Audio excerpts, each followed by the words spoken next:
As a painter, one of my struggles, or what feels like my eternal struggle, is learning how to paint loose and energetically without sacrificing realism or a likeness.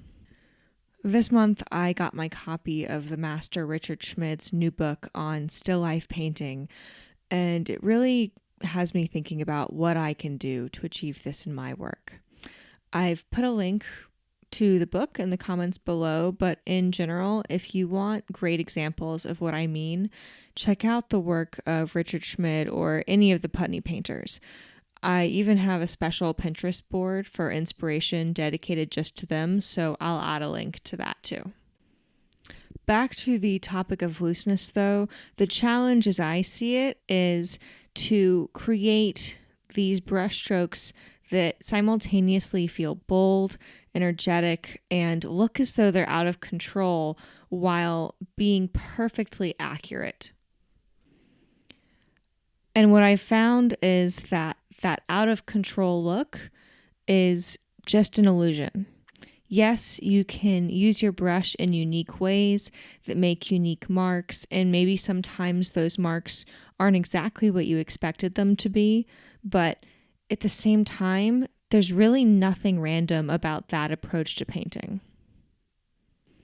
So for this portrait, and the reason why I'm talking about this today with this time lapse is that this was something where I really worked on striking that balance.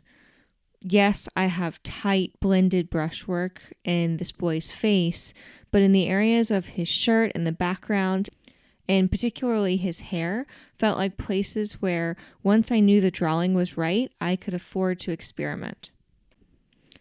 Most of the time, this balance between looseness and accuracy is simply a balancing act.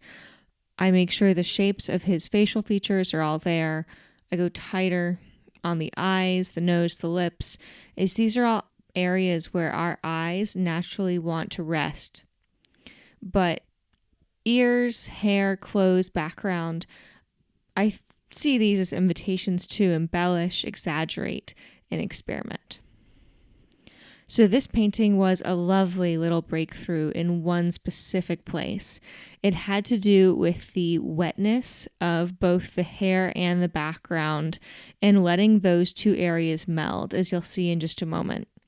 It's not something I can distill into discrete steps as much as it is about the feel of the paint and having an instinct for what's going to happen and then just trying things. Believe me, if I could give you or even me simple steps to achieve Schmid level brushwork, I would. But I do have one piece of advice I wanted to share. And that is try things. Try them over and over, like driving a stick shift or riding a bike, getting the drawing part down until you no longer have to think about accuracy like you'd stare down at a gear shift trying to remember where third is. These are the kinds of exercises that are game changing. You start with the drawing, then you move on to values, and then color. And when those things become automatic, playing with things like edges and abstraction can take up 90% of your brain power, while the remaining 10% is on autopilot, making sure that your painting looks accurate and real. Until you get those steps down, though, 90% of your brain will be focused on that drawing, the values, or the color. Asking yourself to create virtuoso brushwork on top of that mental load is a pretty unfair request. But if this is what you're hoping to achieve, I want you to trust that it's going to come.